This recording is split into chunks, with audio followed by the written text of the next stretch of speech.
Irmãos, quando a gente está fazendo seminário, a gente de vez em quando somos confrontados com alguns desafios. E aí a gente está estudando sobre as cartas do apóstolo Paulo. E eu me senti desafiado a trazer alguns estudos sobre a carta aos Romanos, né? O Henrique já está olhando ali, porque é uma carta muito especial. E a gente quer falar nessa noite sobre esse primeiro capítulo, tá bom? Primeiro eu quero começar dizendo que a epístola de Paulo aos Romanos, ela foi escrita quando o apóstolo estava em Corinto, na casa de Gaio, por ocasião da terceira viagem missionária. Aí você vai abrir aí a sua Bíblia em Romanos 16, verso 23, vai estar com essa informação aí, que diz assim, capítulo 16, 23, diz assim: saúda-vos Gaio, meu herdeiro e de toda, meu hospedeiro e de toda igreja, né? Está dizendo aí que Gaio o hospedou, por isso se diz que ele estava em Corinto, na casa de Gaio, quando ele fazia sua terceira viagem, visitando ali as igrejas ali da Grécia, né? A carta ela não foi escrita pelo próprio punho de Paulo. Ainda no capítulo 16, você vai notar aí que Tércio é quem se apresenta como escritor. Verso 22 diz assim: eu, Tércio, que escrevi esta epístola, vos saúdo no Senhor. E acredita-se que essa carta tenha sido escrita cerca do ano 57 e 58 depois de Cristo. Também entende-se que ela foi colocada como o primeiro lugar das epístolas de Paulo, porque é a exposição mais completa do Novo Testamento sobre as verdades centrais do cristianismo. E aí, falando assim, na história, grandes homens de Deus foram influenciados na sua fé cristã por estas verdades. Por exemplo, Martinho Lutero, ele diz que esta carta é a principal composição do Novo Testamento e a mais pura descrição dos ensinos contidos no Evangelho. Calvino também disse que se conseguimos atingir a genuína compreensão desta epístola, nós teremos aberto a porta ao mais profundo dos tesouros das Escrituras. E aí também nós citamos Agostinho, João Wesley e outros que vieram a uma firmeza da fé cristã pelo impacto que esta carta produziu em suas vidas. A epístola aos Romanos foi escrita por causa da intenção de Paulo em visitar os cristãos romanos e o seu desejo de comunicar-lhes a grande doutrina da graça de Deus que eles vieram a conhecer. A epístola é também uma resposta completa, lógica e reveladora sobre a grande pergunta da humanidade em todos os tempos, que foi a pergunta de Jó, que ele disse assim: como pode o homem ser justo para com Deus? E é aqui que nós encontramos a discussão da doutrina da justificação, quando Paulo toma como base a justiça de Deus. Ele deixa claro que ninguém pode se aproximar de Deus senão pelo único caminho estabelecido. E este caminho é Jesus, porque ele mesmo disse: ninguém vem ao Pai senão por mim. Então, logo no verso primeiro aí, vou ter que estar molhando a garganta. Então, no primeiro verso aí, começa a saudação de Paulo, e parece que essa é a saudação mais extensa dentre as cartas que ele apresenta. Interessante que na antiguidade, toda carta grega, ela seguia uma metodologia de um padrão de construção. A primeira parte da carta, ela tinha que identificar o remetente e tinha que seguir com uma saudação. E aí Paulo se vale dessa formalidade para apresentar-se de forma mais clara, ampla, a uma comunidade de irmãos que até aquele momento ele não conhecia ninguém pessoalmente, mas esperava conhecê-los em breve. Começa assim o verso 1: Paulo, servo de Jesus Cristo, chamado para ser apóstolo, separado para o evangelho de Deus. O apóstolo, ele se apresenta como o servo de Cristo Jesus. Não é um servo no sentido de ser um criado, porque a palavra aqui no original para servo é doulos, que significa escravo. Um servo chamado e separado para o evangelho. Interessante que essa palavra servo, para um grego daquela época, era uma expressão de vergonha e de rebaixamento. Mas para os judeus tinha um significado totalmente diferente. Para os judeus, ser servo, doulos, era a mais expressiva forma de se posicionar na adoração ao Senhor Deus. E é nesse sentido, irmãos, que todo cristão é um servo do Senhor. O termo servo exprime total entrega à vontade de Deus. E aí no verso 7, observamos a saudação de Paulo: a todos os amados de Deus que estais em Roma, chamados para serdes santos, graça a vós outros e paz da parte de Deus, nosso Pai, e do Senhor Jesus Cristo. A todos amados de Deus que estais em Roma, chamados para seres santo. A ideia original aqui de seres santo é santidade. Todos os cristãos são santos no sentido de serem separados do pecado.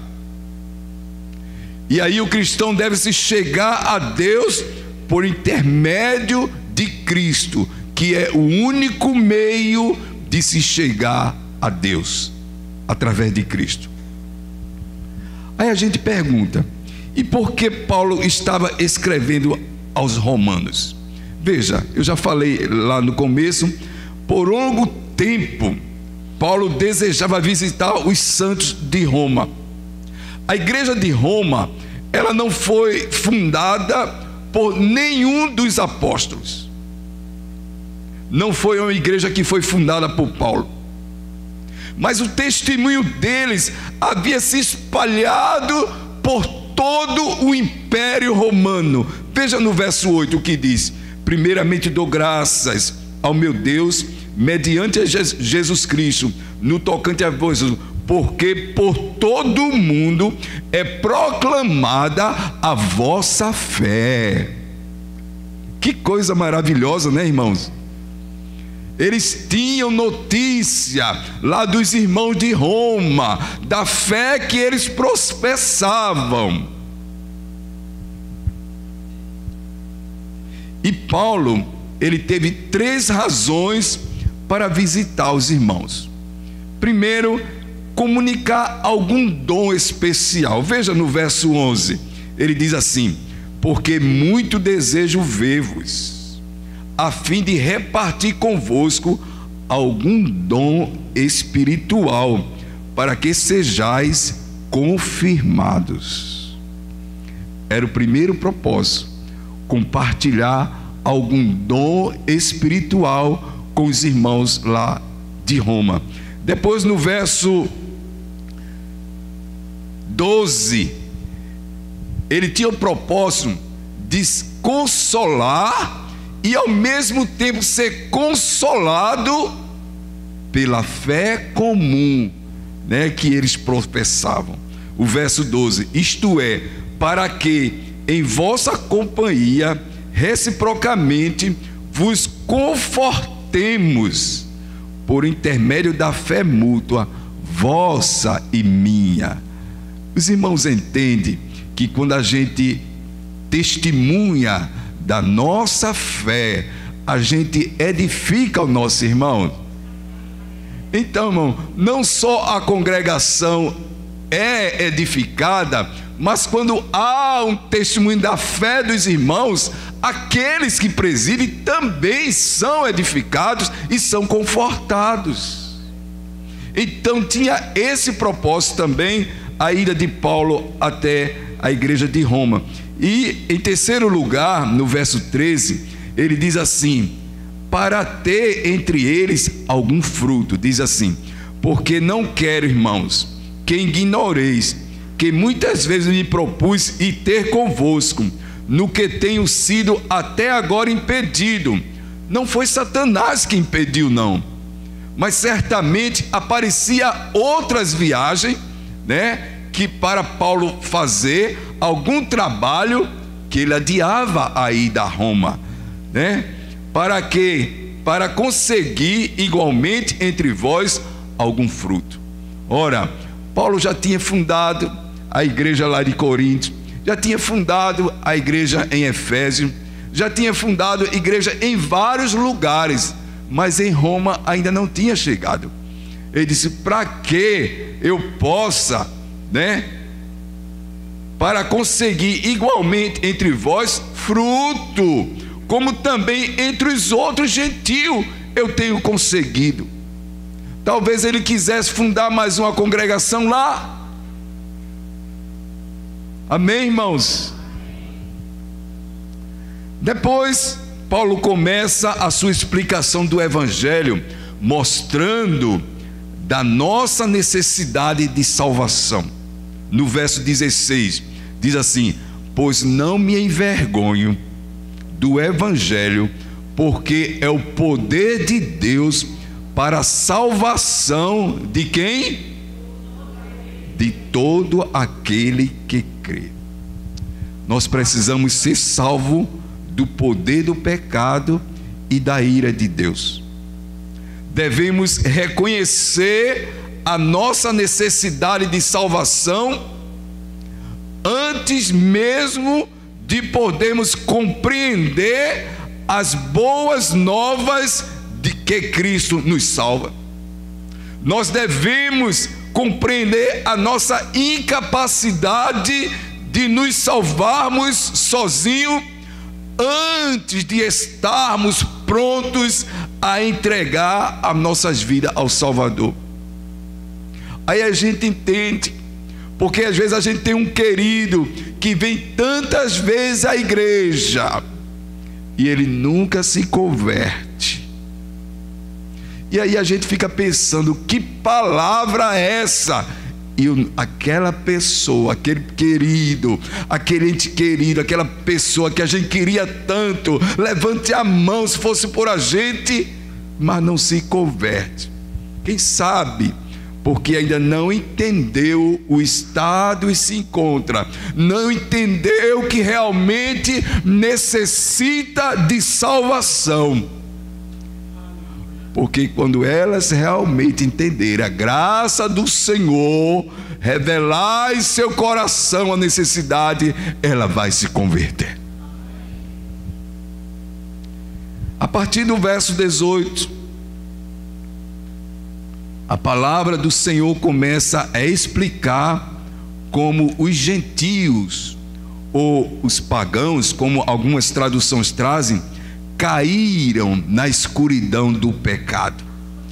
E é justamente aqui em que o apóstolo ressalta a necessidade do Evangelho.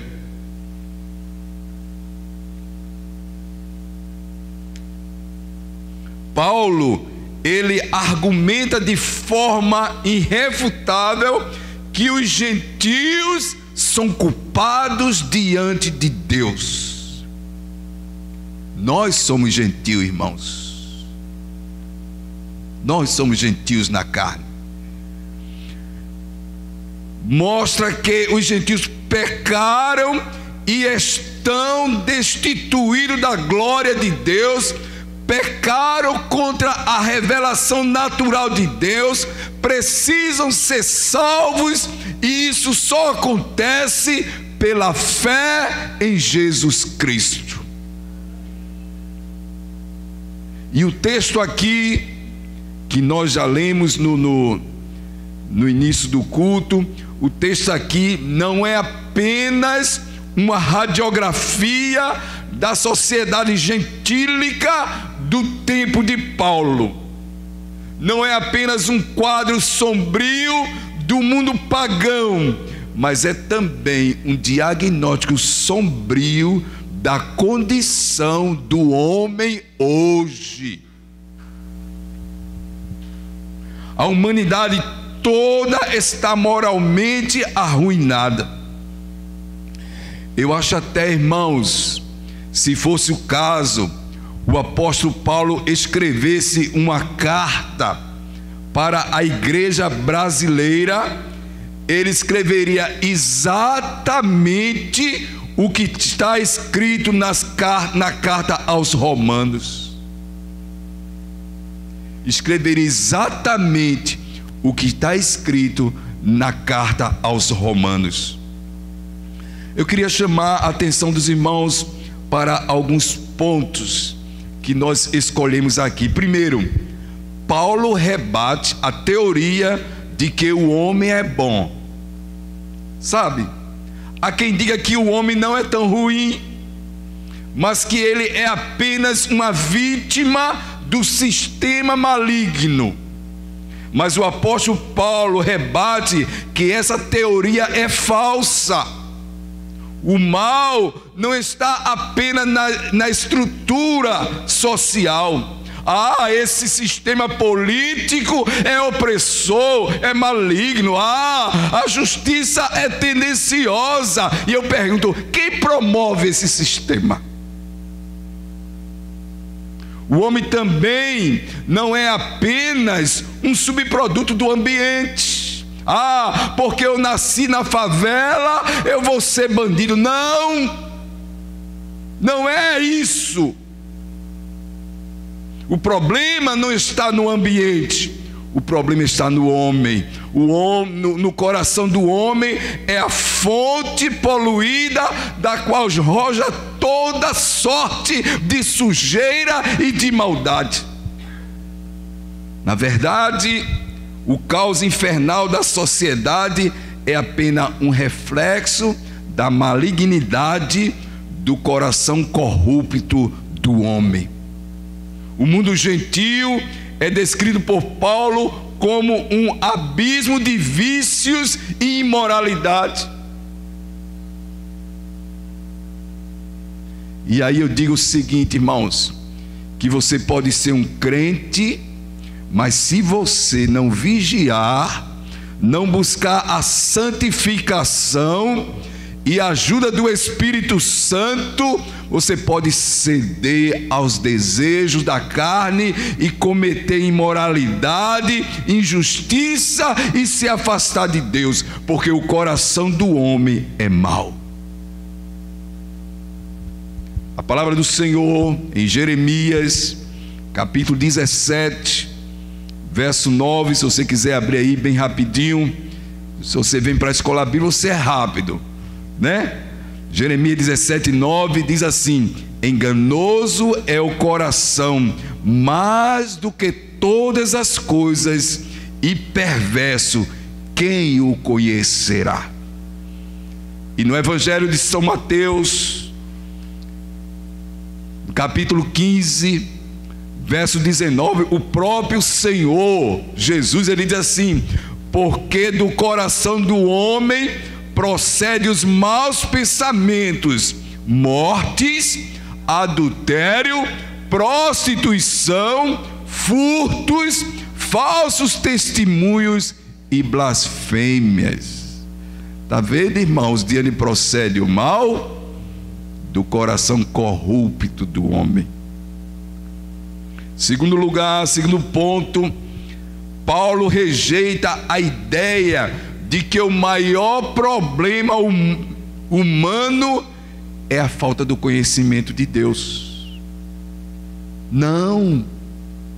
O problema do homem não é a ignorância e o desconhecimento da verdade de Deus, mas é o abafar, o sufocar essa verdade. Deus se revelou ao homem, mas ele sufocou esse conhecimento, banindo Deus da sua vida. Volta aí ao verso 20, onde a gente está estudando, capítulo 1 de Romanos, verso 20.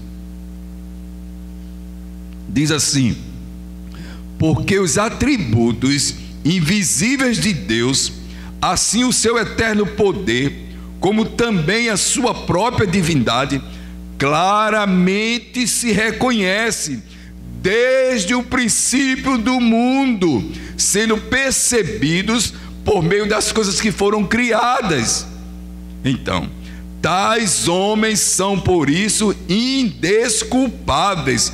Portanto, tendo conhecimento de Deus, não glorificaram como Deus, nem lhe deram graças, antes se tornaram nulos em seus próprios raciocínios, obscurecendo-se-lhe o coração insensato.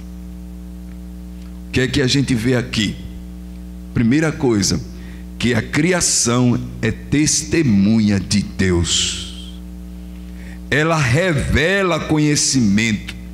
Deus se revelou ao homem através da natureza. Ao mesmo tempo, a própria consciência do homem testifica de Deus. Em todo o ser humano há uma necessidade de invocar o divino. No seu interior clama pela presença de Deus. Há uma voz que é ouvida onde quer que os seres humanos vivam, estejam eles com Bíblia ou sem Bíblia. É a voz da criação. Mesmo aqueles que não têm Bíblia têm conhecimento suficiente de Deus a ponto de serem indesculpáveis. Ele não tem como se justificar, porque o Deus se revelou na natureza, e a sua própria consciência acusa que há um Deus que é sobre tudo e todos. Aleluia. O Salmo 119, verso 1, Salmo 119, verso 1 diz assim: os céus proclamam a glória de Deus, e o firmamento anunciam as obras das suas mãos. Um dia discursa a outro dia, e uma noite revela conhecimento a outra noite. Não há linguagem, nem há palavra, e deles não se ouve nenhum som. No entanto, por toda a terra se faz ouvir a sua voz, e as suas palavras até os confins do mundo. Está aí, Deus se revela na sua criação. Terceiro ponto é que Paulo rejeita uma evangelização que não trate o problema humano. E aí eu quero dizer que em algumas igrejas hoje em dia a pregação é focada nas necessidades imediatas e temporais do homem, como cura, como prosperidade, como problemas na justiça, etc. e tal, como se o real problema do ser humano se resumisse apenas nas questões desta vida. Irmãos, eu não estou dizendo que não se ore por essas questões, que não se interceda por essas questões, mas não podemos deixar de pregar as consciências dos pecadores sobre o seu estado de rebeldia contra Deus e que estão completamente sem esperança, e dizer para elas que o principal problema do homem é o pecado. É o pecado. Paulo, ele apresenta-nos duas revelações do céu: a revelação da justiça de Deus pelo Evangelho. Verso 17: visto que a justiça de Deus se revela no Evangelho. Ela é demonstrada. Paulo demonstra que todos têm pecado e, portanto, precisam da justiça que somente Deus nos dá. E esta justiça, ela é revelada pelo Evangelho. O Evangelho, então, é a história de esforço de Deus revelando-se no seu Filho para salvar o pecador. Como diz o capítulo 3, verso 23, pois todos pecaram e carecem da glória de Deus. Porque Deus, irmãos, Ele dá às pessoas a recompensa que elas merecem. E sabe qual é a recompensa que o homem merece? Que nós merecemos é o castigo. Nós merecemos o castigo. E é aqui que está a segunda revelação, a revelação da ira de Deus. Verso 18: a ira de Deus se revela do céu contra toda a impiedade e perversão dos homens que detêm a verdade pela injustiça. A ira de Deus não é um destempero emocional, não é uma explosão de raiva ou ódio, como acontece com a gente, numa ideia de vingança. Não. Paulo nos constrange em discorrer sobre a ira de Deus, e ele não está preocupado de mostrar que a ira de Deus, aliás, ele não está preocupado se vai ferir alguém, se vai doer em alguém, mas ele procura mostrar que a ira de Deus é justa por causa da forma injusta que o homem se relaciona com a verdade. A ira de Deus é uma resposta à sua santidade, que foi ultrajada pela fraqueza e pela rebelião do pecador. O pecado é uma afronta à santidade de Deus, um assalto ao direito, à sua majestade.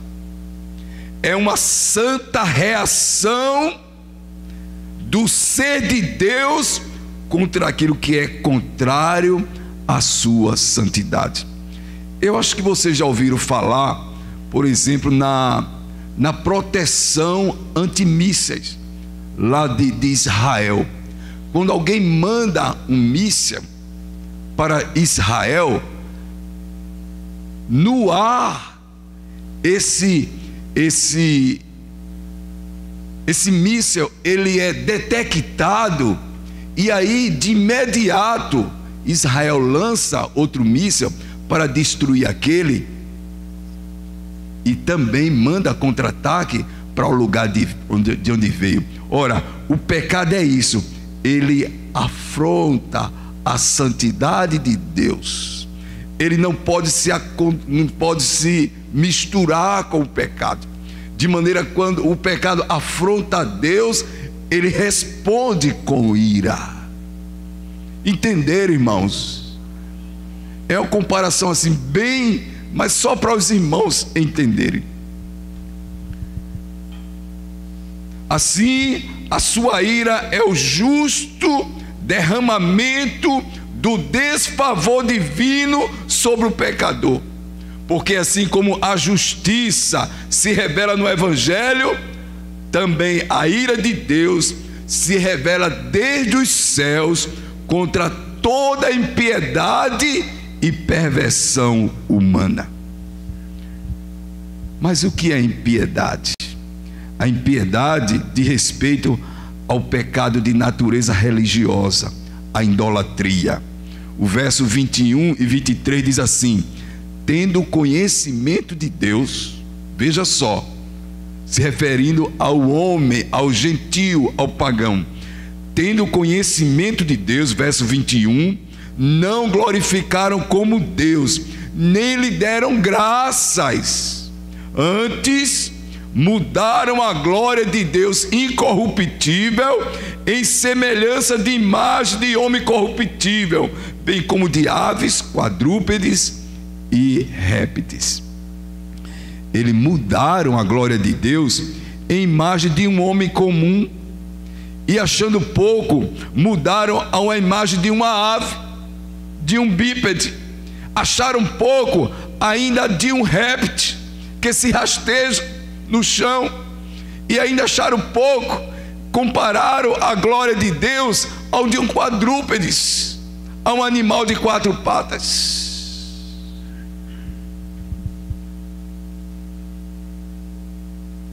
Eles deixaram de agradecer e adorar ao Deus que se revelou, para adorar a imagem de coisas que foram criadas.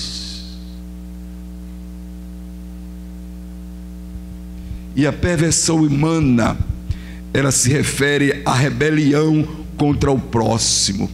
É o pecado de caráter moral. Veja o que está escrito no verso 24 por diante.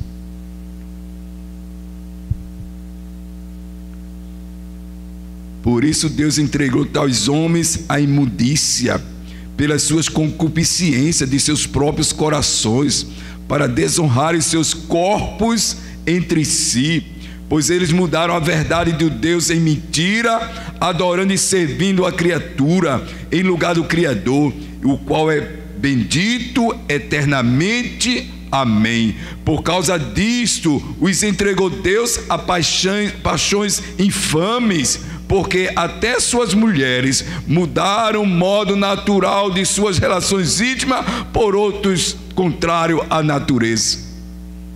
Eles começaram a cometer imoralidade, pecado de um para com os outros.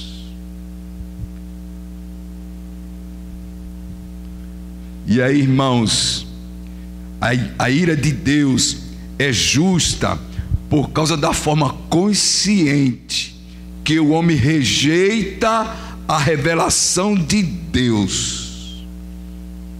Como o texto diz: pois tendo conhecimento de Deus, não o glorificaram como Deus. E aí eu volto a dizer que o problema do homem não é a ausência do conhecimento de Deus, mas a negação de Deus.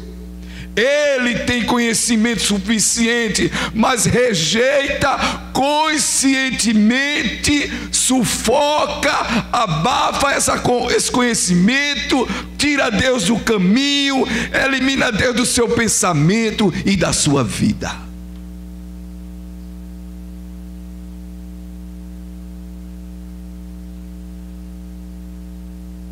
E o mais grave é que o homem, tendo conhecimento de Deus suficiente, faz ele tornar-se indesculpáveis. Não tem desculpa para o homem, não tem nada que o justifique. Verso 22: inculcando-se por sábios, tornaram-se loucos.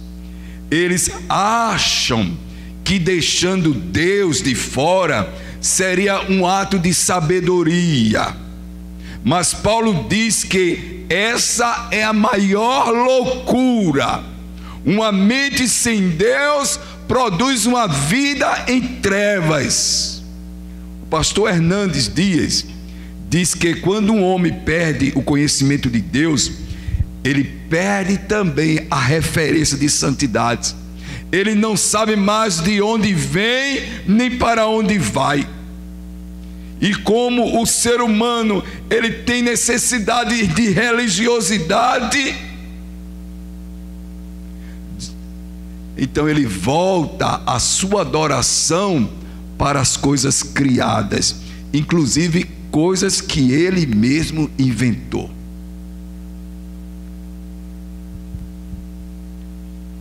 Ele se torna um idólatra. E aí, da idolatria para a imoralidade é apenas um passo. A rebelião contra Deus criou um vácuo na natureza do homem. E aí, para suprir esse vazio na sua natureza, ele busca realizar todos os seus desejos com excesso de comportamento, mas sabe o que acontece? Nunca preenche este vazio. Como o homem rejeitou a revelação de Deus, Deus também os entregou às suas próprias vontades. Deus os abandonou à própria sorte. Por isso, verso 24: por isso Deus entregou tais homens a imundícias, pelas concupiscências de seus próprios corações, para desonrarem os seus corpos entre si.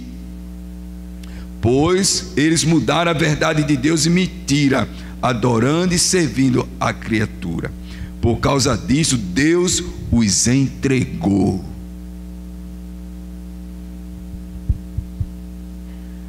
Veja, irmãos, Deus entregou a concupiscência e a idolatria.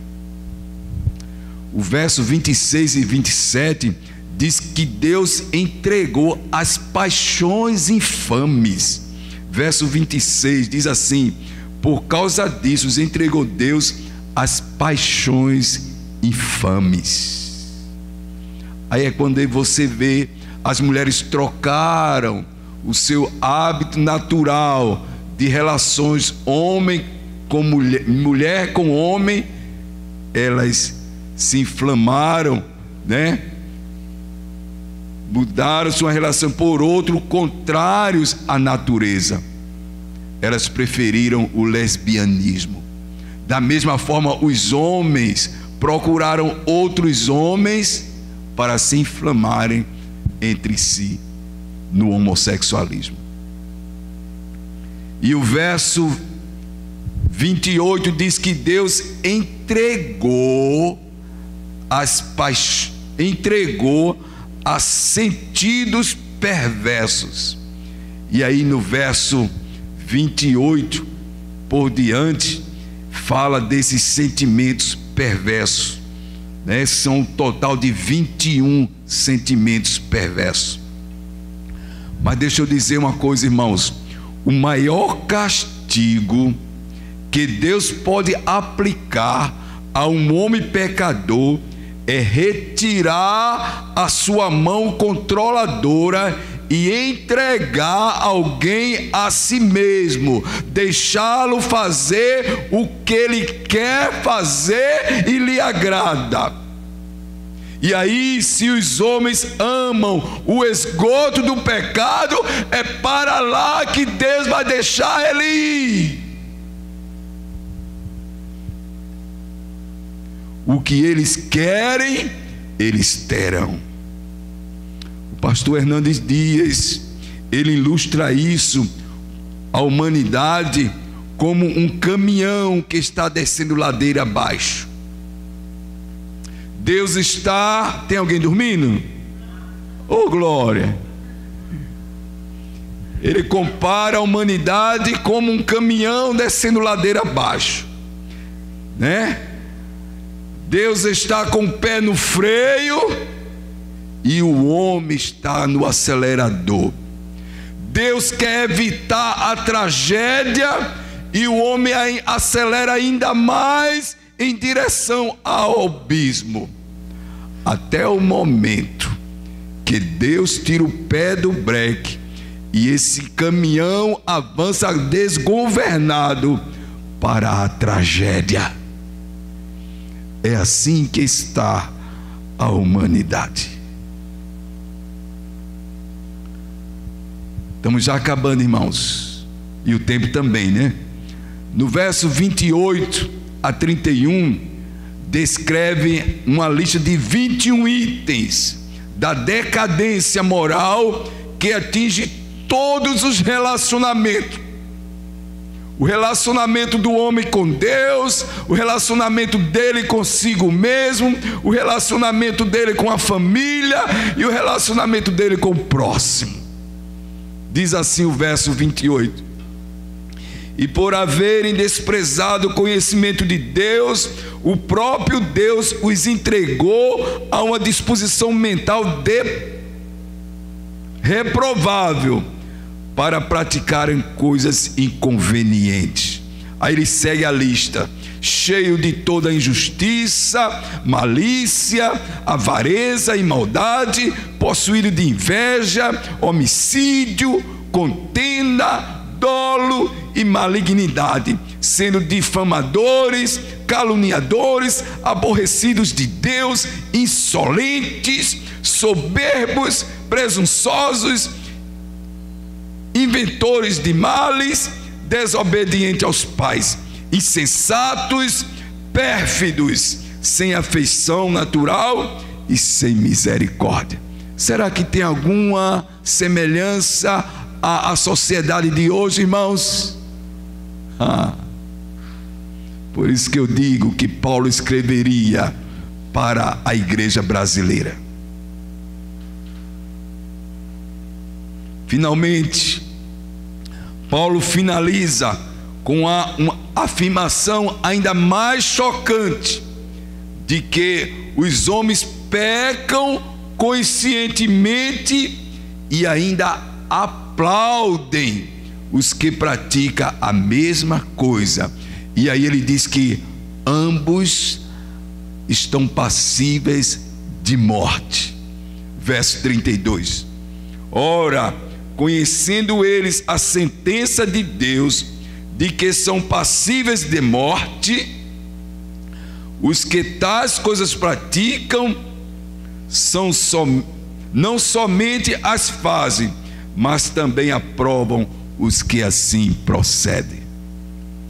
Irmãos, quando nós meditamos nesse texto de Paulo, nessas palavras do apóstolo Paulo, sabe, a gente traz à nossa mente de que a gente estava também condenado, e estavam seguindo direto para o inferno, porque tendo revelação de Deus, nós o rejeitamos, nós o sufocamos. Eu queria, para terminar, que nós abríssemos nossas Bíblias, Efésios capítulo 2, do verso 1 até o 5, porque quando a gente pensa nisso aqui, é motivo de a gente agradecer a Deus, é motivo de a gente servir a Deus com mais amor, pelo que Ele fez por nós, porque estamos condenados, porque nada de bom existia em nós, mas o Senhor, pela sua misericórdia, nos alcançou com a sua graça. Efésios 2 diz assim: Ele nos deu vida, estando nós mortos nos nossos delitos e pecados, nos quais andaste outrora, segundo o curso deste mundo, segundo o príncipe da potestade do ar, do espírito que agora atua nos filhos da desobediência, entre os quais também nós andamos outrora, segundo a inclinação da nossa carne, fazendo a vontade da carne e dos pensamentos, e éramos por natureza o quê? Filho da ira, como também os demais. Mas Deus, segundo a sua riqueza, diga glória, aleluia. Mas Deus, segundo a sua riqueza em misericórdia, por causa do grande amor com que nos amou, e estando nós mortos em nossos delitos, nos deu vida juntamente com Cristo, pela graça sois salvos. Aleluia, aleluia. Lembremos, irmãos, sempre do que Deus fez por nós. Aleluia. Pelos pecados que Ele tomou de nós sobre a cruz do Calvário, para nos reconciliar com Deus, porque se não fosse o Senhor, há tempo já teríamos sido estariam caminhando para o inferno, condenado. Que Deus, na sua misericórdia, nos abençoe sempre, e tenhamos sempre em nossos lábios um hino de louvor ao nosso Deus, de gratidão. Que Deus nos abençoe.